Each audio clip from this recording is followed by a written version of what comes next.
Sa ngalan ng Ama, ng Anak at ng Espiritu Santo, Amen. sumainyo ang Panginoon. At sumayo rin. Mga kapatid, upang maging marapat gumanap sa banal na pagdiriwang, pagsisihan natin ang ating mga kasalanan.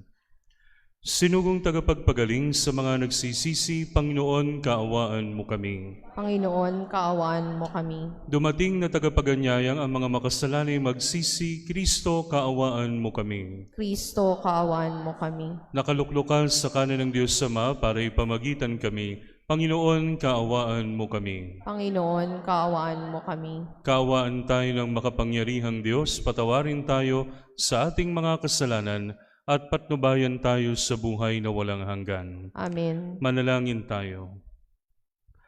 Ama naming makapangyarihan, ikaw ay maibigin at butihin sa tanan.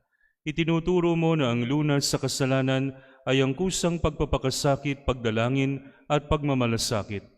Tunghayan mo ang aming pag-amin sa nagawang pagsuway upang sa pagpapatira pa ng aming budhi sa iyong harap, kami lagi mong maibangon dahil sa iyong pag-ibig na tapat sa pamagitan ni Hesukristo kasama ng Espiritu Santo magpasawalang hanggan. Amen.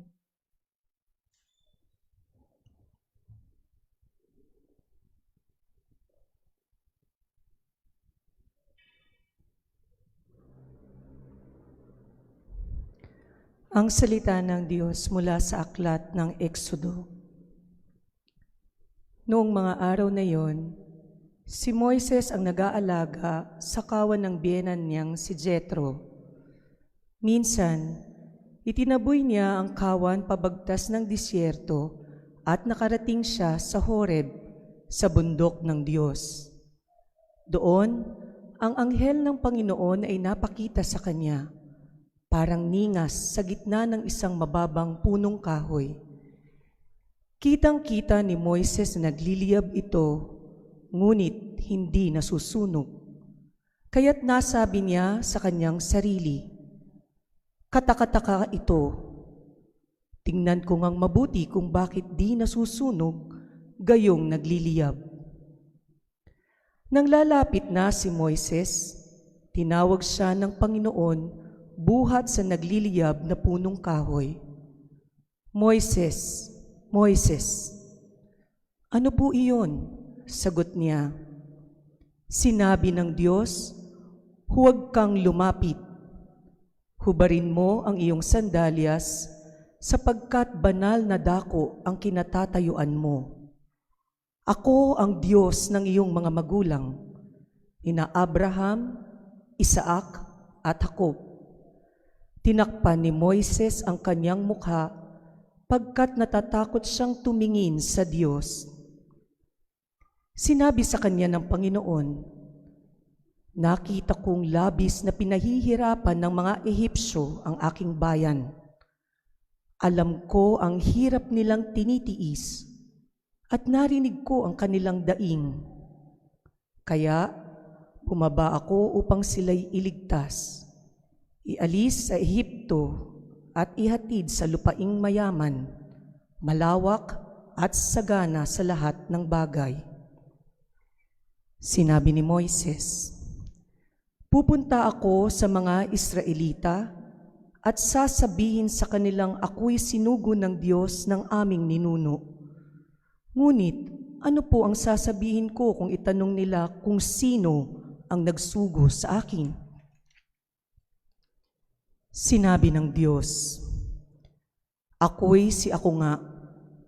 Sabihin mong sinugo ka ni Ako Nga, ng Panginoon, ng Diyos ng inyong mga ninuno, ng Diyos nila Abraham, Isaac at Jacob. At ito ang pangalang itatawag nila sa akin magpakailanman. Ito rin ang pag-alala sa akin ng lahat ng salinlahi." Ang salita ng Diyos. Salamat sa Diyos. Ang ating mahabaging Diyos ay nagmamagandang loob. Ang ating mahabaging Diyos ay nagmamagandang loob. Panginooy papurihan, purihin mo kaluluwa. Ang pangalan niyang banal, purihin mo sa tuwina. Ikaw, aking kaluluwa, ang Diyos ay papurihan at huwag mong lilimutin yaong kanyang kabutihan. Ang ating mahabaging Diyos ay nagmamagandang loob. Ang lahat kong kasalanay siya ang nagpapatawad, at anumang aking sakit, ginagamot niyang lahat. Sa bingit ng kamatayan ako ay nililigtas, at pinagpapala ako sa pag-ibig niya't habag. Ang ating mahabaging Diyos ay nagmamagandang loob. Panginooy humahatol, ang gawad ay katarungan, natatamo ng inapi ang kanilang karapatan. Ang balangkas niya't utos kay Moises ibinilin, ang kahanga-hangang gaway nasaksihan ng Israel. Ang ating mahabaging Diyos ay nagmamagandang loob.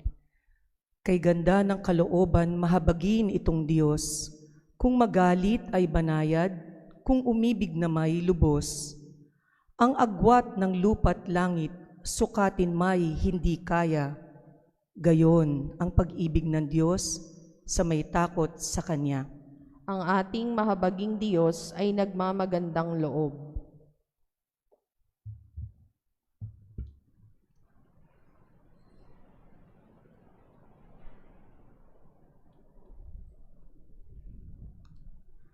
Ang salita ng Diyos mula sa unang sulat ni Apostol San Pablo sa mga taga-Korinto.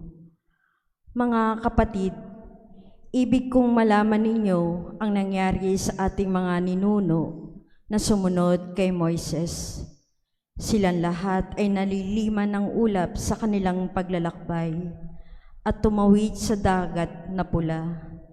Sa gayon, nabinyagan silang lahat sa ulap at sa dagat bilang tagasunod ni Moises. Kumain silang lahat ng iisang pagkaing espiritual at uminom din ng iisang inuming espiritual mula sa batong espiritual na sumusubaybay sa kanila, at ang batong iyon ay si Kristo. Gayunman, hindi kinalugdan ng Diyos ng marami sa kanila, kaya't nagkalat sa ilang ang kanilang mga buto. Ang mga nangyaring ito'y babala sa atin, upang huwag tayong magnasa ng mga masasamang bagay, gaya ng ginawa nila.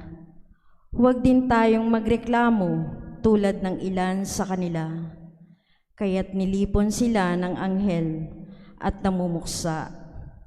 Nangyari ito sa kanila bilang babala sa iba at nasulat upang turuan tayong mga inabot ng huling panahon. Kaya nga, mag-iingat ang sino mang nag-aakalang siya'y nakatayo. Baka siya mabuwal. Ang salita ng Diyos. Salamat sa Diyos.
Sumainyo ang Panginoon. At sumayo rin. Ang mabuting balita ng Panginoon ayon kay San Lucas. Papuri sa iyo, Panginoon.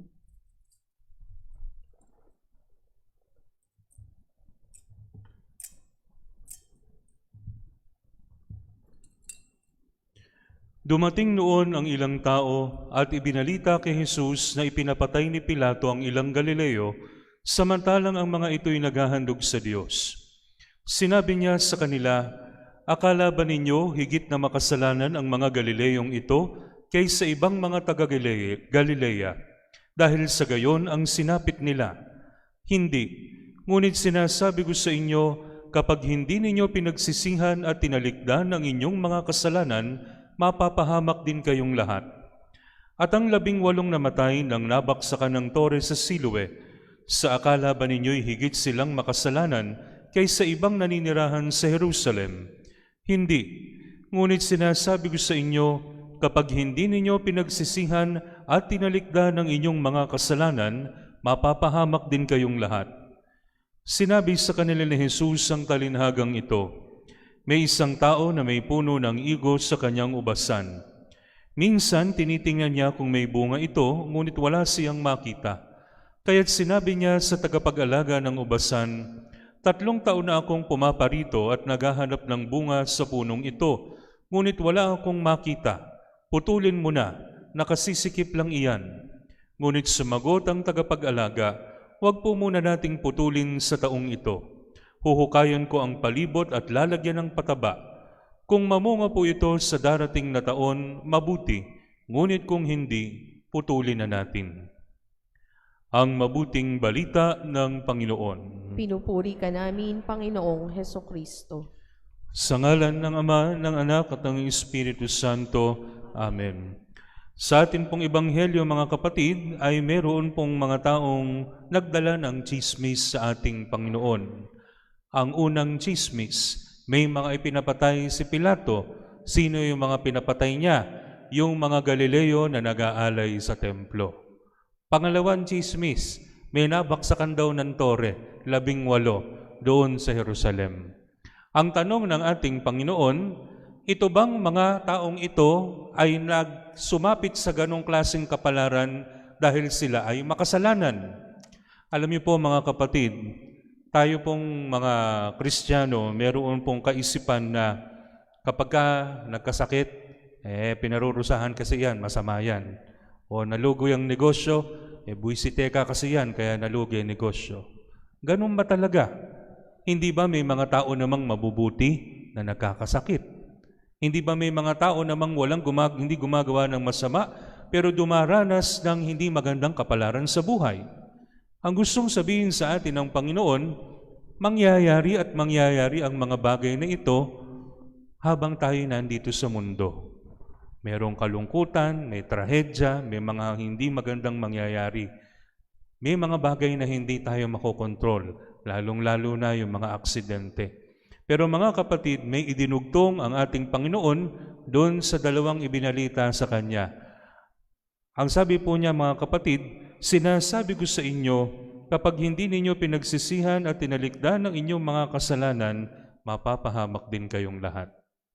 Anong gustong sabihin ng ating Panginoon dito, mga kapatid?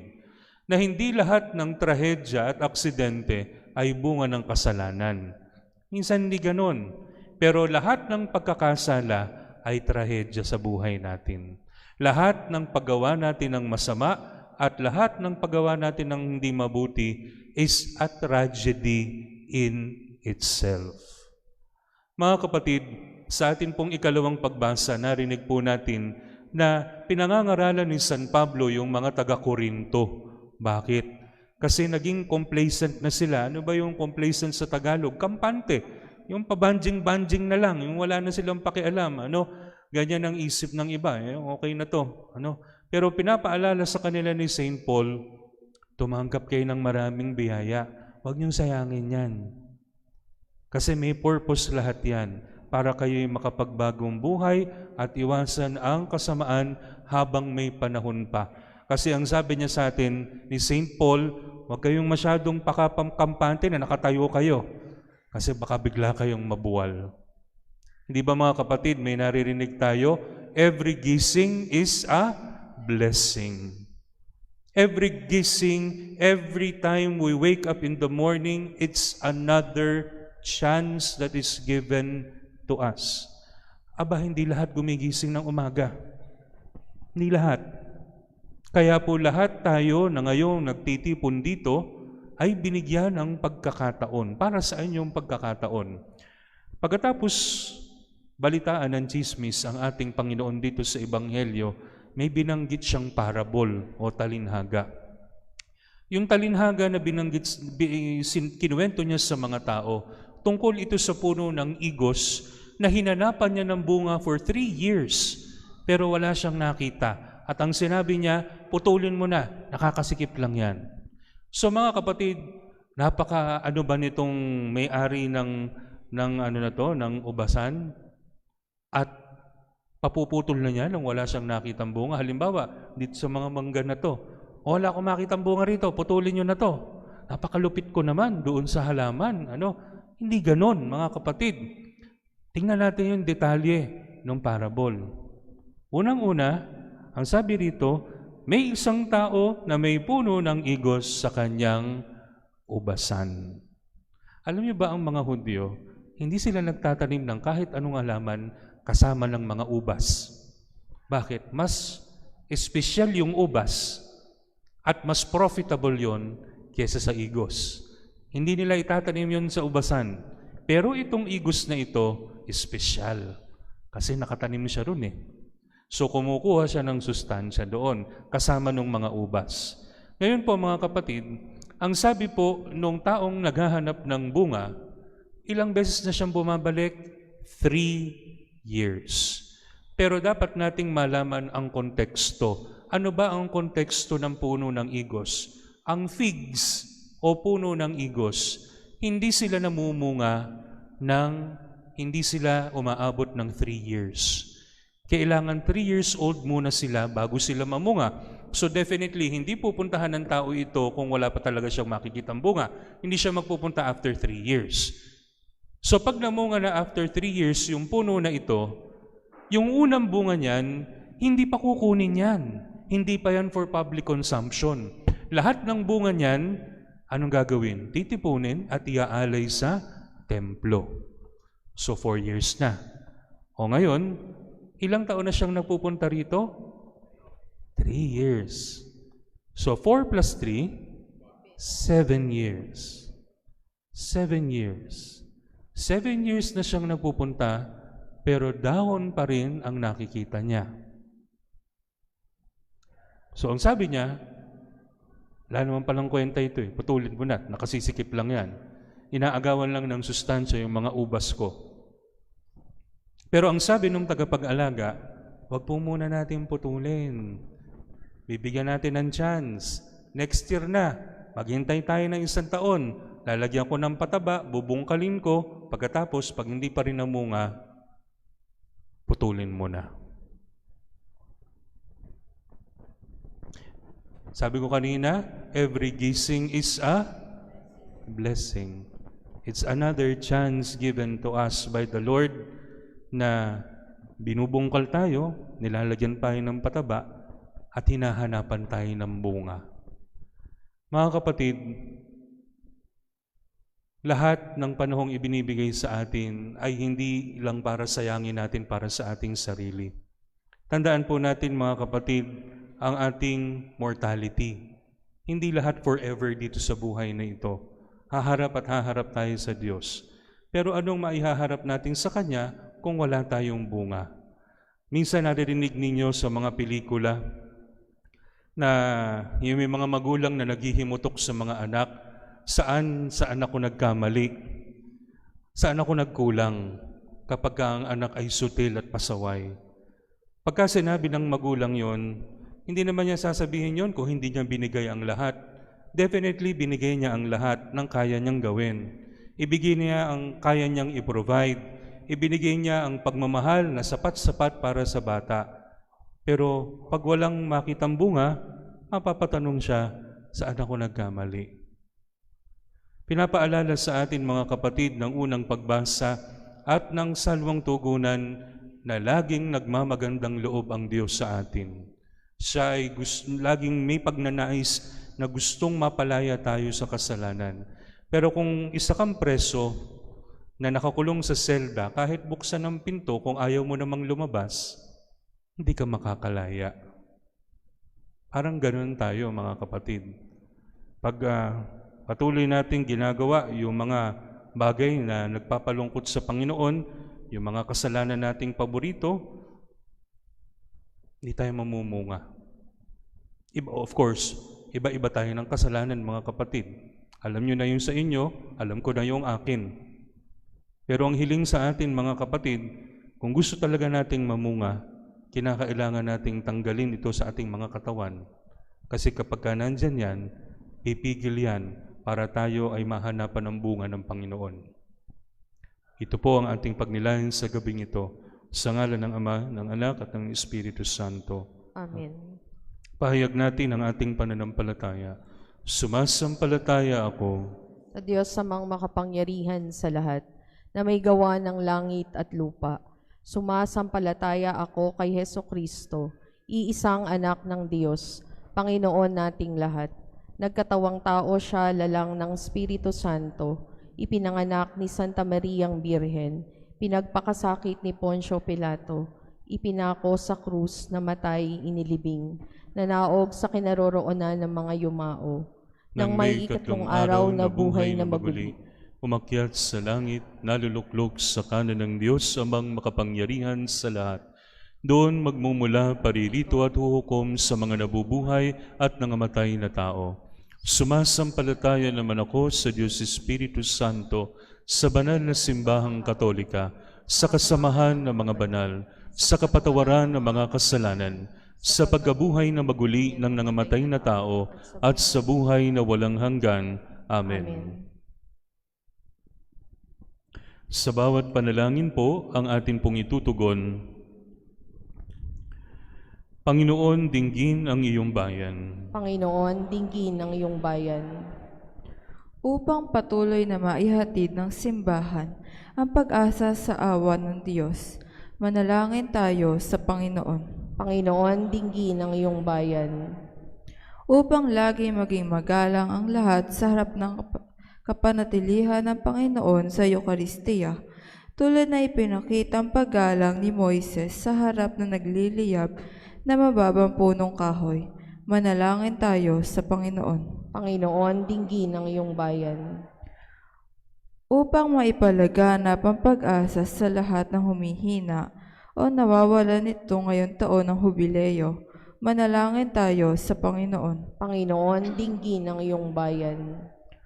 Upang magtulungan ang ating sambayanan na mamunga ng pag-asa at maging misyonero ng pananampalataya, manalangin tayo sa Panginoon. Panginoon, dinggin ang iyong bayan. Upang ang mga yumao ay makamit ang pangakong langit para sa mga hindi nagsayang ng pangalawang pagkakataon, manalangin tayo sa Panginoon. Panginoon, dinggin ang iyong bayan. Ama naming maawain, binibigyan mo kaming lagi ng pagkakataong magbagong buhay. Samantalahin nawa namin ang biyayang ito at hindi abusuhin sa pamamagitan ni Jesucristo ang aming Panginoon, magpasawalang hanggan. Amen.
Manalangin kayo mga kapatid upang ang paghahain natin ay kalugdan ng Diyos amang makapangyarihan. Tanggapin nawa ng Panginoon itong paghain sa iyong mga kamay, sa kapurihan niya at karangalan, sa ating kapakinabangan at sa buong sambayanan niyang banal. Ama naming lumikha, kalugdan mo ang aming paghahain upang ang mga kasalanan naming inihihingi ng kapatawaran sa iyo ay matutuhan din naming ipatawad sa kapwa-tao. Sa pamamagitan ni Hesukristo kasama ng Espiritu Santo, magpasawalang hanggan. Amen. Sumainyo ang Panginoon. At sumayo rin. Itaas sa Diyos ang inyong puso at diwa. Itinaas na namin sa Panginoon. Pasalamatan natin ang Panginoong ating Diyos. Marapat na siya ay pasalamatan. Ama naming makapangyarihan, tunay ngang marapat na ikaw ay aming pasalamatan sa pamamagitan ni Hesukristo na aming Panginoon. Siyang salitang katuwang mo at kapiling noong ang lahat ng umiiral ay iyong likhain. Siya'y sinugo mo para kami sa gipit palayain, kaya't siya'y kinalinga ng mahal na Birhen na naging kanyang inang totoo sa kapangyarihan ng Espiritu Santo. Inako niyang sundin ang loob mo at kamtin ng sambayanang banal para sa iyo. Pinagtiisan niyang iunat sa krus ang kanyang mga kamay upang magwakas ang kamatayan at mahayag ang pagkabuhay.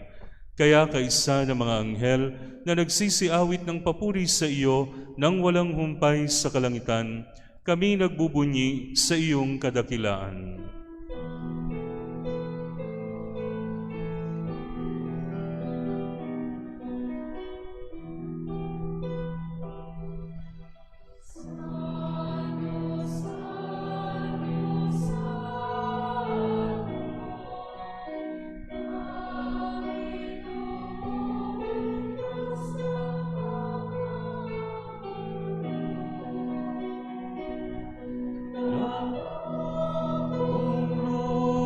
Ang langit at lupa na kadakilaan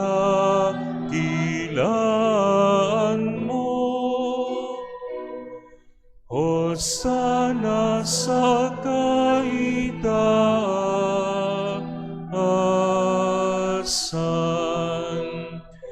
Pinagpalang na paririto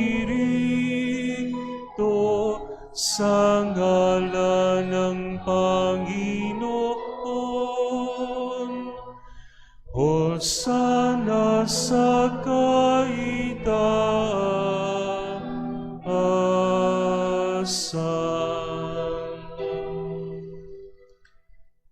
Ama naming banal, ikaw ang bukal ng tanang kabanalan, kahit sa pamagitan ng iyong Espiritu, gawin mong banal ang mga kaloob na ito, upang para sa aming maging katawan at dugo ng aming Panginoong Hesukristo. Bago niya pinagtiis ang kusang loob na maging handog, hinawakan niya ang tinapay, pinasalamatan kanya, pinaghati-hati niya iyon. Iniabot sa kanyang mga alagad at sinabi, "Tanggapin ninyong lahat ito at kanin, ito ang aking katawan na ihahandog para sa inyo."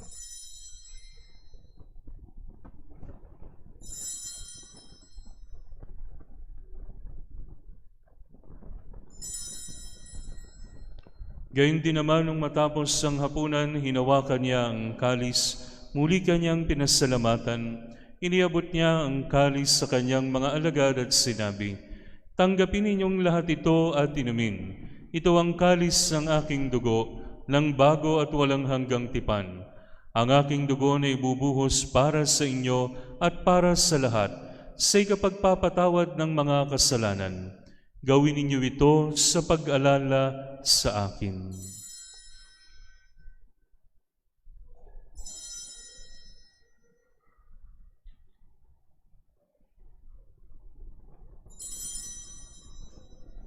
Ipagbunyi natin ang misteryo ng pananampalataya.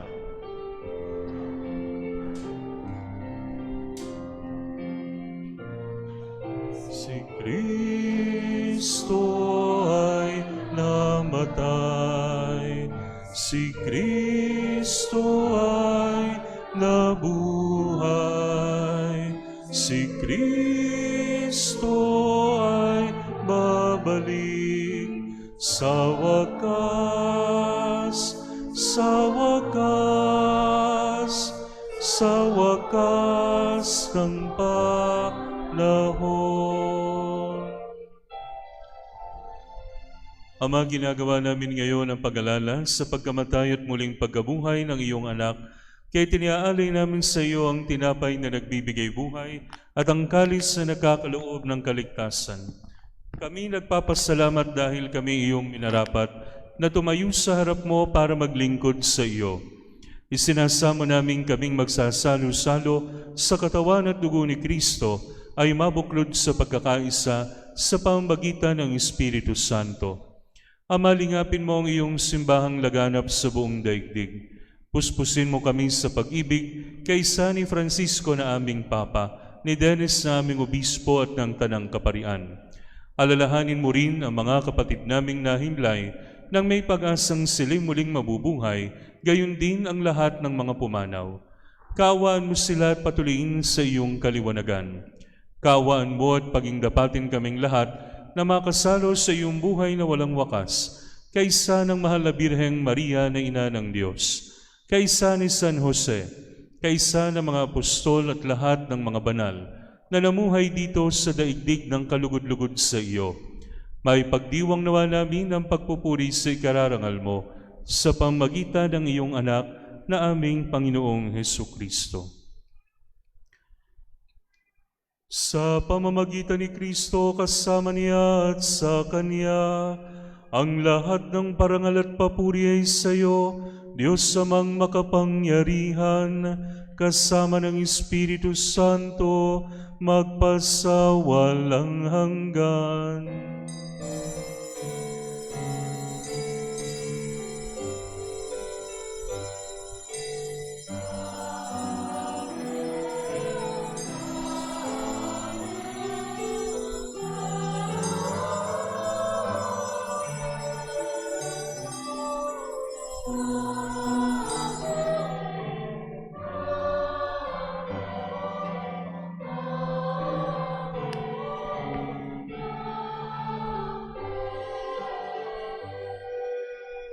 Sa tagubili ng mga nakagagaling na utos sa turo ni Jesus sa Panginoon natin at Diyos, ipahayag natin ng lakas loob.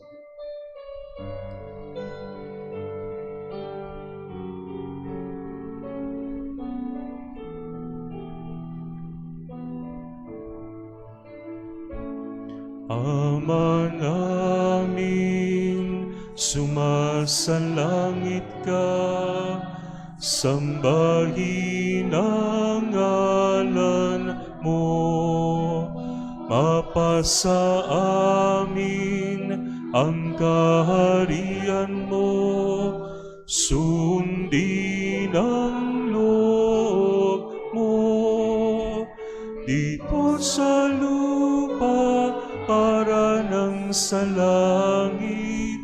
Bigyan mo po kami ngayon ng aming kakanin sa araw-araw at patawarin mo kami sa amin mga sala para ng pagpapatawad namin sa nagkakasala sa amin, at huwag mo kaming ipahintulot sa tukso, at iadya mo kami sa lahat ng masama. Hinihiling namin kami iadya sa lahat ng masama, pagkalooban ng kapayapaan araw-araw, iligtas sa kasalanan at ilayo sa lahat ng kapahamakan, samantalang aming pinananabikan ang dakilang araw ng pagpapahayag ng tagapagligtas naming si Jesucristo.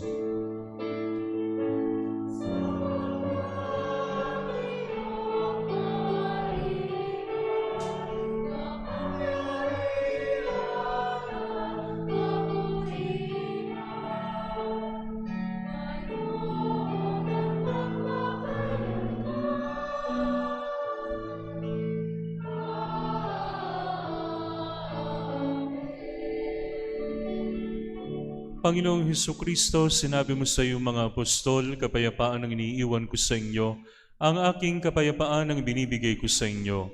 Tunghayan mo ang aming pananampalataya at huwag ang aming mga pagkakasala. Pagkalooban mo kami ng kapayapaan at pagkakaisa ayon sa iyong kalooban, kasama ng Espiritu Santo, magpasawalang hanggan. Amen. Ang kapayapaan ng Panginoon ay laging sumainyo. At sumayo rin. Magbigayan kayo ng kapayapaan sa isa't isa.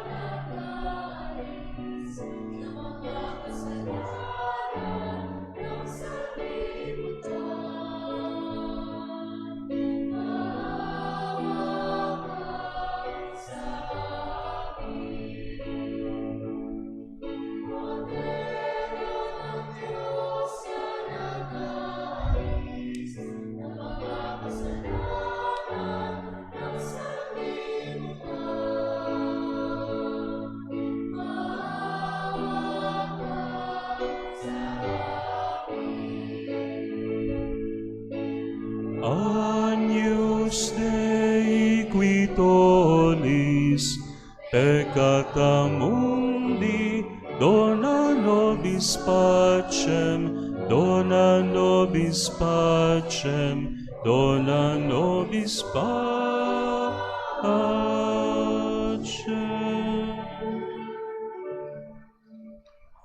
Ito ang kordero ng Diyos, ito ang nag-aalis ng mga kasalanan ng sanlibutan. Mapalad ang mga inaanyayahan sa kanyang banal na piging. Panginoon, hindi ako karapat-dapat na magpatuloy sa iyo, ngunit sa isang salita mo lamang ay gagaling na ako.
Manalangin tayo.